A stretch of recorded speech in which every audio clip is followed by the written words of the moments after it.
Cabidela, rice, chicken blood, and vinegar. The cultural practice of consuming blood, especially in certain regions with Christian traditions, can be interpreted as a symbolic response to dietary prohibitions such as blood and pork in other religious traditions like Judaism and Islam. By consuming these foods, the act reaffirms an identity and religious distinction, signaling a cultural separation between Christians and the other, those who follow different dietary practices.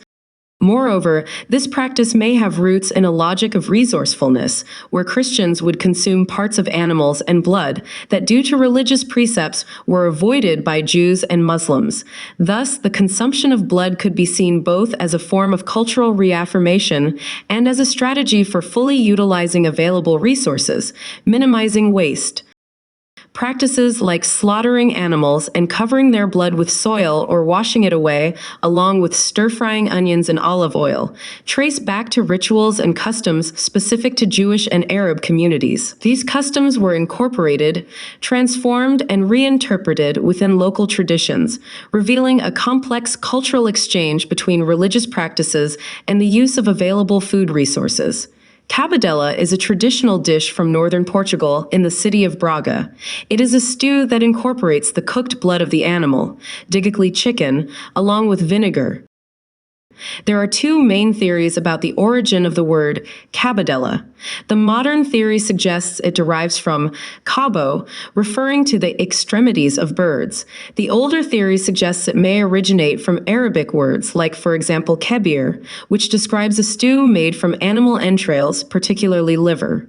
Both interpretations highlight the traditional use of less common cuts and the full utilization of the animal. In this dish in particular, the chicken is killed the day before, with the blood reserved in a bowl with vinegar and red wine. Once cool, the chicken is cut into pieces and seasoned with plenty of garlic, salt, and bay leaf. An onion and olive oil stir-frying is prepared, then the chicken and ham strips are added and browned. Water is added gradually as it cooks. Once the chicken is nearly done, add more preheated water, followed by the rice.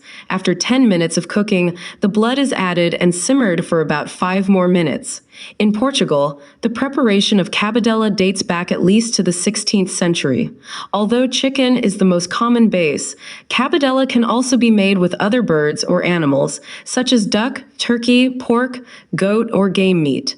Cabidela is a comfort food dish, a village dish that comes from grandmothers and works as a unifying territory for all whom really appreciate this dish.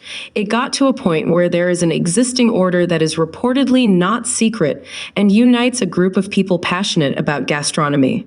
The Order of Cabidela is an informal organization that brings together culinary enthusiasts, using cabidela as a metaphor.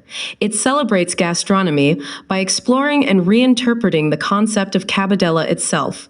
Variations of the dish are widely enjoyed in many of Portugal's former colonies. In Macau, a similar preparation made with duck is one of the most iconic dishes in Macanese cuisine. In Brazil, the dish is typically made with chicken, referred to as galinha de cabidela. It is a traditional specialty in Recife, where the rice is cooked separately.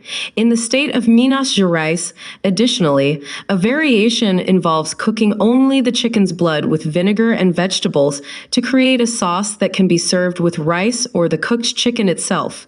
In India, pork cabidela is a popular dish among the Goan Catholic community in Goa.